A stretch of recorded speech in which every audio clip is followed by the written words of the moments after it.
A Flávia recebeu o diagnóstico de autismo já aos 14 anos de idade. A partir daí, ela teve acesso a terapias e reconhece a importância disso para a sua vida. Na escola não apresentava nenhum trabalho. Fala-se muito no nível, né, dentro da escola, porque a maior parte que a criança fica. Eu não apresentava trabalhos, eu não tenho nenhum vínculo com nenhuma amizade da vida, né, quando criança ou adolescente. A minha faculdade, quando eu fui fazer, nenhum vínculo com ninguém que está lá dentro hoje, a não ser aquelas pessoas que queriam vir até mim. Então, hoje elas falam comigo, mas a gente não tem uma amizade como as pessoas criaram ali dentro. A dificuldade de estar numa sala de aula, acompanhar todo o material escolar, acompanhar tudo que a professora fala, aqueles alunos falando, porque é muito natural, crianças são assim, adolescentes e adultos também.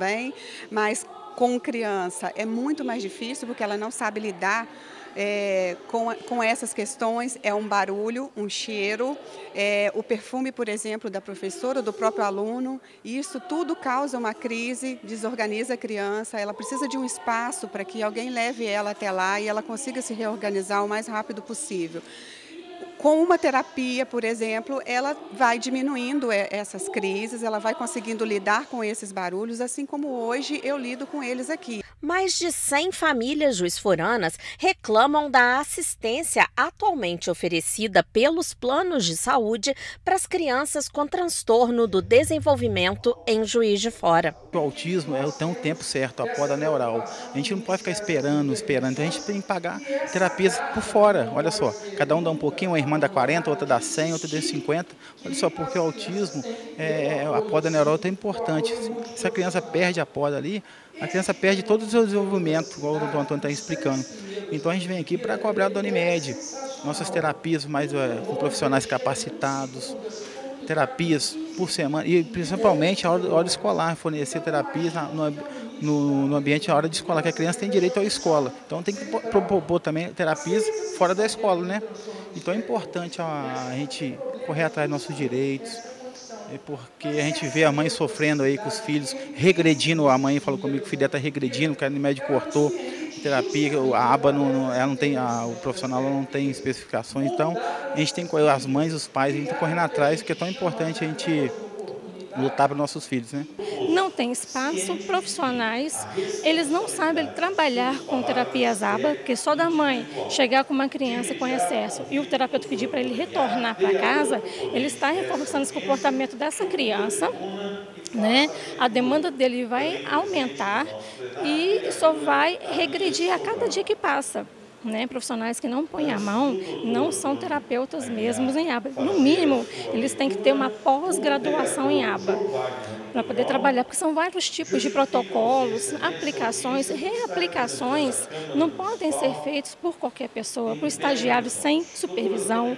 Não podem, tem que ter realmente a certificação, tem que ter a capacitação, né, para trabalhar com essas crianças.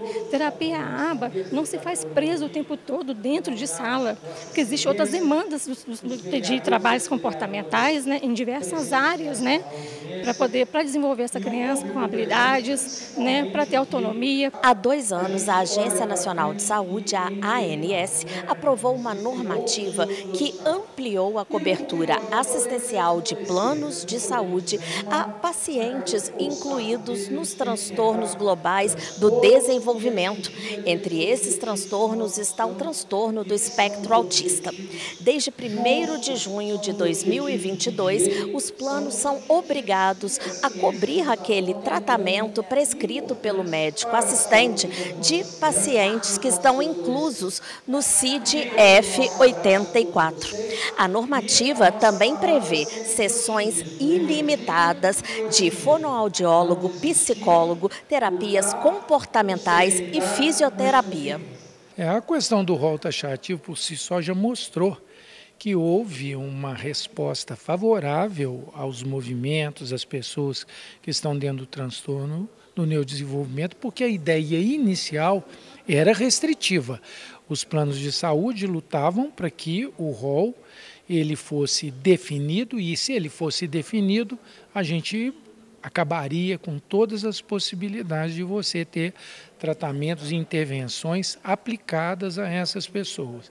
Ele afirma que as negativas de planos de saúde a tratamentos prescritos pelos médicos é uma forma de capacitismo. Nós percebemos claramente como que a necessidade é individual. E é aquela frase que a gente sempre diz e que a gente conhece, que você não conhece dois autistas iguais, os autistas são únicos. Por isso os tratamentos são individualizados, por isso a assistência na escola tem que ser com professor de apoio individual, não pode ser alunos em grupo, porque isso afronta uma condição que é uma condição natural do transtorno. Que os planos de saúde, eu acredito que tenham uma visão obviamente econômica, mas quando você toma uma decisão que afronta, inclusive, a qualidade de um produto que você bota no mercado para vender, mostra também um certo desconhecimento dessa condição humana,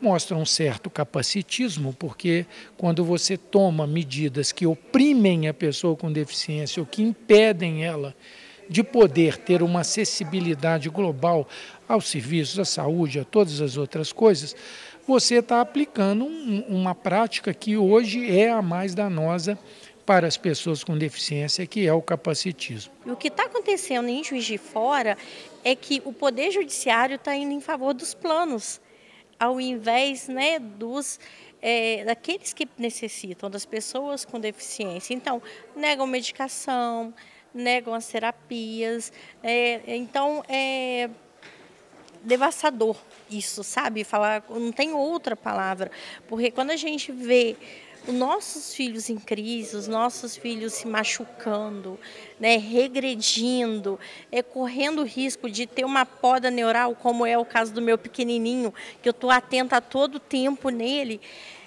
e aí a gente começa a ter esse tipo de empecilho, sabe? É muito complicado porque a gente fica de mãos atadas. No dia 29 de fevereiro, a Ariene, que preside o Grupo de Apoio a Pais e Profissionais de Pessoas com Autismo, o GAPA, falou sobre o assunto na tribuna livre da Câmara. A partir desse momento, o Serviço de Defesa do Consumidor da Câmara de Vereadores recebeu em 2 dias 165 reclamações de famílias atípicas que procuraram atendimento motivadas pela exposição do Grupo GAPA. O coordenador do SEDECOM afirma ser necessário notificar o Ministério Público do Consumidor e o da Saúde, além dos órgãos de defesa do consumidor. Passamos no dia 7, no dia 8 de março, a receber, né, demandas dessas pessoas, principalmente das pessoas com TEA.